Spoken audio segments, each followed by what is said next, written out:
2018년 9월에 UN 본부에서 BTS RM이라는 리더가 연설을 하게 됩니다. Love yourself, speak yourself. 이 말은 많은 청년들에게 위로를 주었습니다. 이렇게 말하죠. 어제 실수했을지도 모릅니다. 하지만 어제의 나도 여전히 나입니다.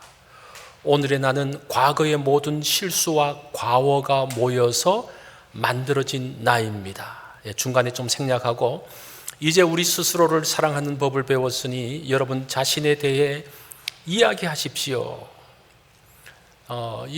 우리가 대중가수를 이렇게 그냥 우습게 봐서는 안 됩니다. 그분들이 가지고 있는 철학적인 바탕이 있습니다. 이들은 낭만적 포스터니즘과 현대 인본주의 심리학을 가지고 삶에 지친 현대인들을 위로하고 있습니다. 그들에게 말하죠. 너 자신을 사랑해라. 네 안에 답이 있으니까 너 자신을 믿으라 라고 말을 하고 있습니다. 사람들은 이 따뜻한 말에 위로를 받죠. 이 BTS는 하나님을 대적하는 가수는 아닙니다. 어려운 시대를 살아가는 청년들을 위로하면서 암이라 그래서 그들 나름대로 공동체를 만듭니다. 거대한 공동체를 만들어서 서로 기대고 서로 영향을 주면서 서로 위로하면서 살아가는 세상을 만들자. 이게 얼마나 멋있는 구호입니까? 거기에 사람들이 호응을 하기를 시작하죠. 그들의 노랫말 깊은 속에는 철학적 사상적인 기반들이 있습니다. 제가 말씀드렸던 것처럼 현대 사회를 지배하고 있던 낭만적 포스터니즘과 인본주의적 심리학, 사실은 이것은 성경의 반대편에 있는 그러한 사상들입니다. 그런데 이런 사상들이 오늘날만 있는 것이 아니고 사실은 오래전부터도 있어 왔습니다. 5세기에도 그런 일들이 있었습니다. 5세기 교부 어거스틴이 거기에 대해서 이야기를 하죠. 신국론이라는 책에서 말합니다. 인류 역사에는 늘 두 개의 도시가 존재해 왔다라고 말합니다. 하나는 지상의 도시고 하나는 하나님의 도시다. 그러면 지상의 도시와 하나님의 도시를 가르는 결정적인 기준이 있는데 그것은 무엇을 신뢰하고 사랑하는가이다 라고 말합니다. 그 사람이 무엇을 신뢰하고 사랑하느냐에 따라서 어떤 도시에 사는지가 결정되어진다라고 합니다. 이 질문은 예나 지금이나 내가 어떤 사람인지를 점검하게 하는 중요한 질문이 됩니다. 자, 오늘 예수님의 비유의 말씀을 우리가 읽었습니다. 이 비유 역시 바로 이 질문에서부터 시작되어집니다. 9절 말씀을 보면 그 질문이 나오죠. 또 자기를 의롭다고 믿고 다른 사람을 멸시하는 자들에게 이 비유로 말씀하시되, 여기서 믿고라는 말이 어떤 그 헬라어 원어를 보면요, 자신을 신뢰한다라는 그런 말이에요. 이 말을 다시 번역해 보면요, 자기를 신뢰하기 때문에 자기를 의롭다고 믿는 이런 뜻이에요. 헬라어는 이 어순이 바뀌었는데 한글은 조금 이제 다른 어순으로 말하면서 혼돈이 있을 수 있는데, 자신을 신뢰하기 때문에 자신을 의롭다고 믿어요. 자신을 의롭다고 믿는 사람이 반드시 나오는 게 뭡니까? 다른 사람을 멸시하는 그런 모습이죠. 그 비유가 오늘의 내용입니다. 자신을 신뢰하기 때문에 스스로 흠이 없다고 생각하고 의롭다고 착각하는 사람, 하나님 없이 자신을 믿으면서 살아가는 사람들에게 주시는 경고가 사실은 오늘 비유의 말씀입니다. 다시 말하면 이 말씀은 오늘날 사람들에게 나 자신을 신뢰하면서 사는 사람들이 어떠한 것인가를 보여주는 거예요. 그래서 그 두 사람의 이야기를 하고 있죠. 자, 오늘 비유의 내용을 한번 볼까요? 10절을 봅니다. 두 사람이 기도하러 성전에 올라가니 하나는 바리새인이요 하나는 세리라. 이 비유의 배경은 성전 상번제를 드리는 배경 가운데서 사실은 이 비유의 스토리가 나오게 됩니다. 상번제가 무엇인가 하니 매일 드리는 제사, 매일 아침 저녁으로 드리는 제사가 있습니다. 그래서 오전 9시와 오후 3시에 2번 드렸습니다. 그 제사는 어떤 제사인가 하니 국가와 또 그 나라에 사는 그 모든 사람들의 속죄제, 이들이 매일 죄를 짓고 사니까 그들의 죄를 위해서, 지은 죄를 위해서 매일매일 드리는, 아침 저녁으로 드리는 제사가 바로 상번제입니다. 이 사건은 아마 오후 3시에 드렸던 제사를 배경으로 하고 있다라고 학자들이 말을 하고 있습니다. 백성들은 제단 위에서 어린 양이 태워지고 대속의 피가 흘려지는 성전 제사의 예배를 드립니다. 거기서 그 제사를 보고 그것이 끝나고 난 다음에 개인 기도로 들어갑니다. 이제 그게 그때는 뭐 우리처럼 예배 드리는 게 아니고 그게 하나의 예배였습니다. 당시 유대인들이 드리는 기도는 보통 자기의 죄를 고백하는 기도가 있었고, 첫 번째 죄 고백, 두 번째는 감사, 세 번째는 개인적인 간구, 이 세 가지 정도의 기도가 이어졌습니다. 자, 예수님은 이런 대속의 제사 현장에서 기도하는 두 사람, 바리새인과 세리를 대조하면서 말씀하고 있는 내용입니다. 자, 먼저 바리새인이 어떤 사람인지를 말하고 있습니다. 바리새인의 기도를 한번 들어보십시오. 바리새인은 서서 따로 기도하여 이르되 하나님이여, 나는 다른 사람 곧 토색 불의 간음하는 자들과 같지 아니하고 이 세리와도 같지 아니함을 감사하나이다. 이게 기도 내용이에요. 여러분들이 이 기도를 들으면서 어떤 느낌이 듭니까?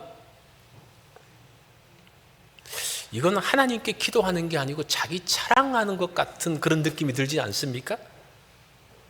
자기 실적을 보고하는 것 같아요. 근데 그 실적 보고가 뒤에 또 나오는데, 어쨌든 여기 보면 강탈하지 않고 부정을 저지르지 않고 간음하지 않았다. 토색이라는 말은 강탈이고 불이란 말은 부정을 행하는 거고, 간음은 변절하는 거예요. 변절. 도덕적으로 배우자에 대해서 변절하는 것이고, 영적 간음은 하나님에 대해서 변절하는 것. 이 세 가지 단어로 말을 하고 있습니다. 그러면서 옆에 있는 세리를 딱 보더니만 저 세리와도 같지 않음을 감사합니다, 이렇게 이야기를 하는 거예요. 자, 지금 하나님 앞에 지금 어떤 기도를 하는지를 한번 보십시오. 그런데 여기서 우리가 주목해야 될 단어가 있는데, 바리새인은 서서 따로 기도했다라고 말하는데, 이 따로라는 단어가 보면요, 자기 자신을 향하여 그런 뜻이에요. 그래서 NASB는 이거를 그대로 번역을 했어요. 자기 자신에게 기도했다, 이렇게 되어 있어요. 그러니까 이 바리새인의 기도를 소개하면서 성경은 어떻게 말합니까? 바리새인이 지금 기도하기는 하는데 누구에게 기도한다는 겁니까? 자기 자신에게 기도하고 있다라고 말을 하고 있습니다. 이것은 하나님을 향한 기도가 아니다라고 말합니다. 그러면서 12절에 계속적으로 그 기도가 이어지고 있습니다. 나는 일회에 2번씩 금식하고 또 소득의 11조를 드리나이다. 자신의 행동에 대한 이야기를 하고 있습니다. 저 이런 사람이에요. 이거 안 했을 뿐 아니라 나는 이런 것도 했습니다 라고 지금 말합니다. 그 당시에 경건을 보여주는 두 개의 표시가 있었는데 그게 뭔가 하니 금식과 11조입니다. 일주일에 2번 금식한다고 하면 이게 대단하죠. 근데 성경은요, 1년에 1번 금식하게 돼 있어요. 대속죄일에 1번 금식하는데 이 사람은 대단하죠. 그리고 바벨론 포로 이후에는 조금 금식하는 게 늘어납니다. 이 어려운 일을 당하고 난 다음에 절기라든지 국가적인 위기 때, 이 대표적인 게 그 에스더의 금식 같은 게 있잖아요, 그죠? 그런 때 하는데 이 사람은 일주일에 2번 월요일과 목요일에 금식하는데, 이 목요일은 모세가 하나님을 만나기 위해서 시내산에 올라갔던 날이 목요일이고, 또 올라갔다가 10계명의 2 돌판을 갖고 내려온 날이 월요일이에요. 그래서 그 2날을 금식하는 거예요. 금식할 때 그냥 금식하는 게 아니고 금식하는 표시를 내는 거죠. 얼굴에 젤을 바르고 그러면서 그 길가에 서서 이제 금식을 하는 겁니다. 그러니까 일주일에 2번 금식하면 52주, 그러면 1년에 한 100번 넘게 금식하는 거예요. 대단한 사람이죠. 또 11조에 대한 이야기를 하고 있습니다.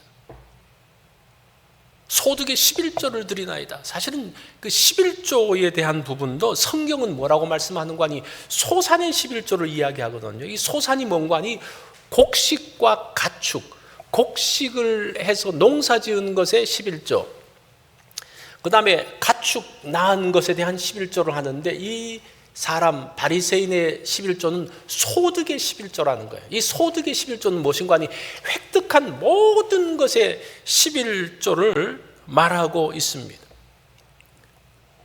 그래서 작은 채소잎 하나도 다 하는 거예요. 예를 들어서 자신이 이제 구매해서 이제 옷을 하나 샀습니다. 옷을 하나 사면요, 그 옷의 11조를 또 하는 거예요. 그 대단하죠. 선물을, 누구에게 선물을 받으면 그 선물 돈을 계산을 해가지고 그것도 또 11조를 하는 거예요. 그 집에 있는데 집에 그냥 채소가 그냥 났어요. 그걸 뜯어 먹었어요.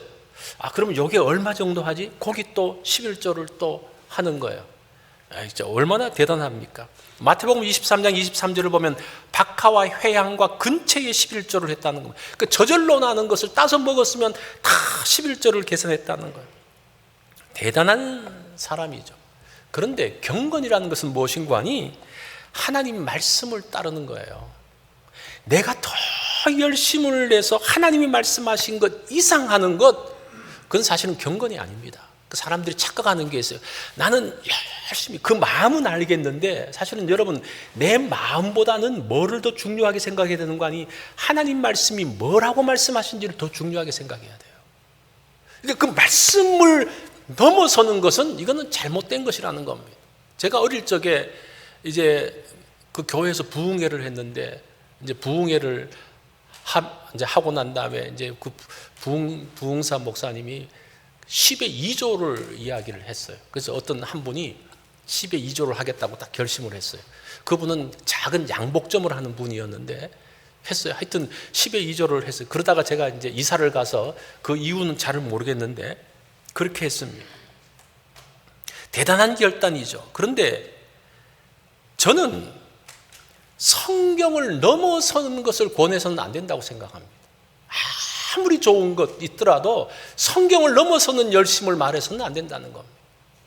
그리고 성경을 넘어서는 그 열심에 대해서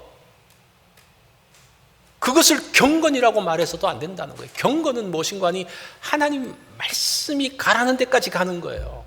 내가 더 갈 수 있어요. 더 갈 수 있는데 하나님이 여기까지만 가라 그랬으니까 여기까지만 가는 게 정말 순종이고 경건이에요.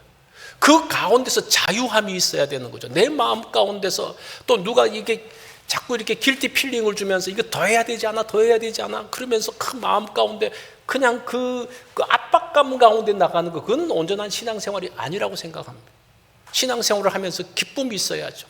자유함이 있어야 되는 거죠. 내가 생각하는 것 자꾸 가고 하는 거, 그건 잘못된 것이라고 생각합니다. 이제 이렇게 많이 가면요, 이제 바리새인처럼 그렇게 자랑하고 싶은 마음이 생기는 거예요. 하나님 앞에서도 자기 실적을 보고하는 거예요. 자, 이러한 모습, 이 바리새인의 기도를 보면 하나님, 저는 하나님이 하라는 것 이상을 했습니다. 이제 하나님, 저에 대해서 부채의식을 가지셔야죠. 저에게 빚지신 것입니다. 하나님이 말씀하신 거 넘어가는 건 다 빚이에요.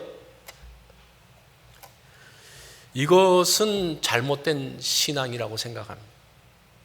자신이 이렇게 완벽하다고 믿기 때문에 그렇지 못한 사람들을 멸시할 수밖에 없는 거예요. 그런 마음이 들 수밖에 없는 거예요. 이게 인간이에요. 이게 인간의 죄성입니다. 이 멸시하다는 단어를 보니까요, nothing이에요, nothing. 너 아무것도 아니야, 지로. 너는 꽝이야, 꽝. 이런 뜻이에요. 우리가 어떤 경건의 생활을 하고 신앙생활을 하면서 다른 사람에 대해서 그렇게 너는 꽝이야 이렇게 말한다면 이거는 바른 신앙의 모습이 되지 않는다는 것을 말하는 겁니다. 그게 자기를 신뢰하며 사는 사람, 너 자신을 믿어, 네가 너를 신뢰해, 너는 대단한 사람이야. 사실은 이것의 극단적인 단면을 보여주는 것이 바리새인의 모습이라는 거예요. 그래서 사실은 그런 사상들이 위험하다는 거예요.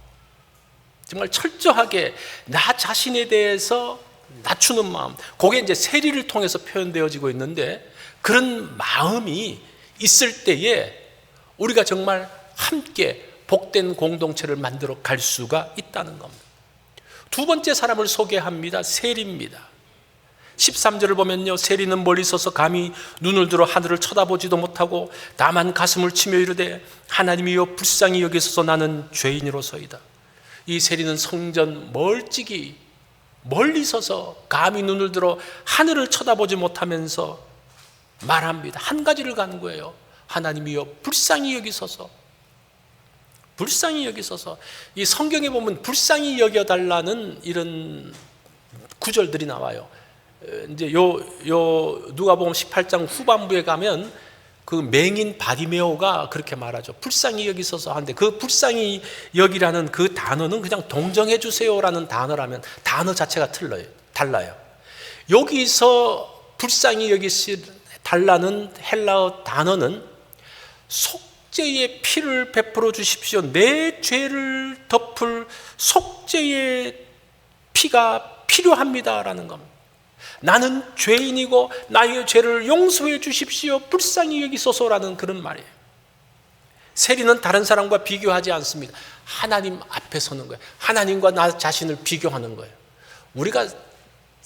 우리가 다른 사람과 비교해서 열등감과 우월감을 왔다 갔다 하지, 우리가 하나님과 비교해서 하나님 앞에서 살면요, 그런 것들이 없습니다. 왔다 갔다 하는 롤러코스터의 인생이 없습니다. 변변치 못한 사람 보면서 한껏 높아졌다가 자기보다 좀 높은 사람 보면 그냥 또 확 낙심하고, 이제 그것 때문에 우리 인생이 괴롭잖아요. 그것이 아니라 이 세리의 모습은 그냥 하나님 앞에 서는 거예요. 그 거대하신 하나님 앞에 섭니다. 내가 죄인인 것을 압니다. 보잘것없는 것을 압니다. 그래서 하나님의 은혜가 필요합니다. 그 은혜로 인해서 풍성해지는 겁니다. 그렇게 인생을 사는 거예요. 그렇게 신앙생활하는 겁니다.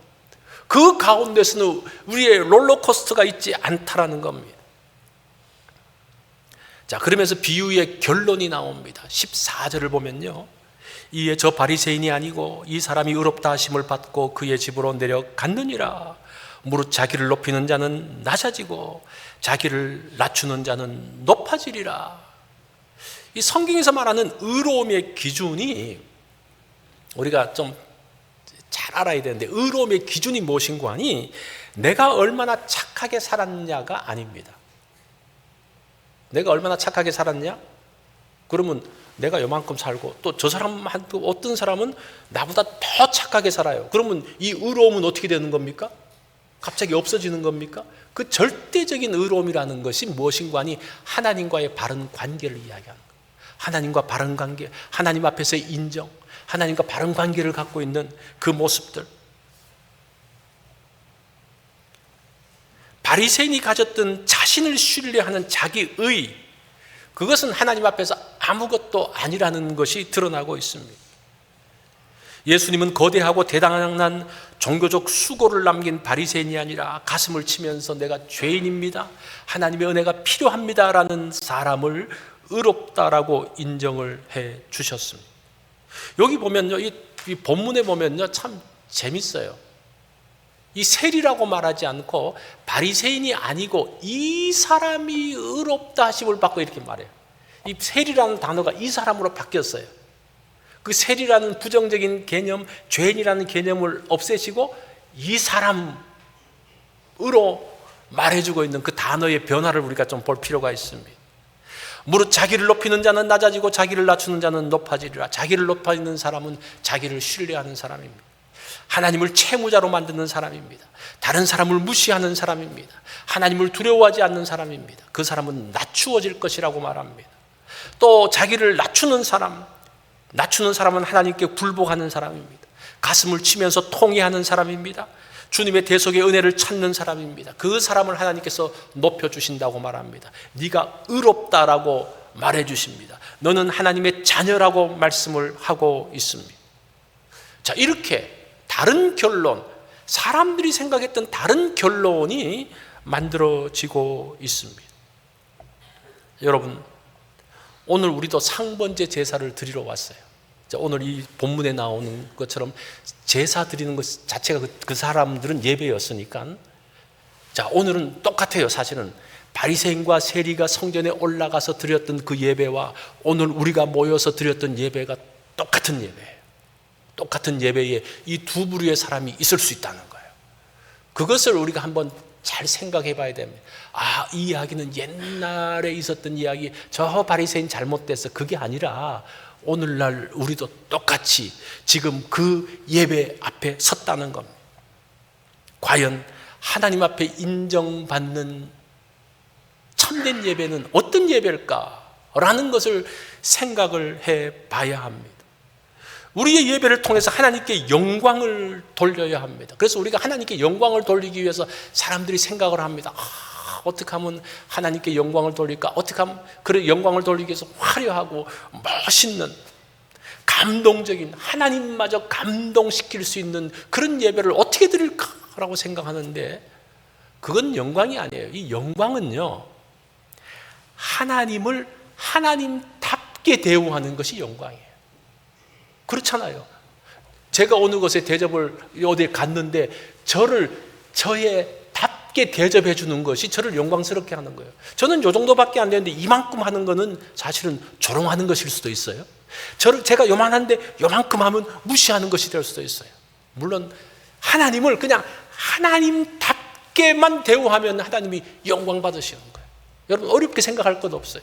내 생각에서 영광을 말하는 것이 아니라 성경이 하나님을 영광스럽게 하는 것이 무엇인지를 보는 거예요. 하나님을 영광스럽게 하는 게 뭐냐? 하나님이 어떤 분이십니까? 그분을 알아야죠. 하나님은 허물과 죄로 죽을 수밖에 없는 이 사람들을 구원하기 위해서 자기 아들을 이 땅에 보내신 분이에요. 그분이 우리가 알아야 될 하나님입니다. 뿐만 아니라 그 아들을 십자가 대속의 피로 우리를 구속하신 사랑의 하나님입니다. 모든 것을 다 주신 하나님, 그 하나님을 그 하나님답게 생각하는 것, 십자가의 대속이야말로 하나님의 영광이 가장 찬란하게 빛나게 하는 최고봉입니다. 그렇잖아요.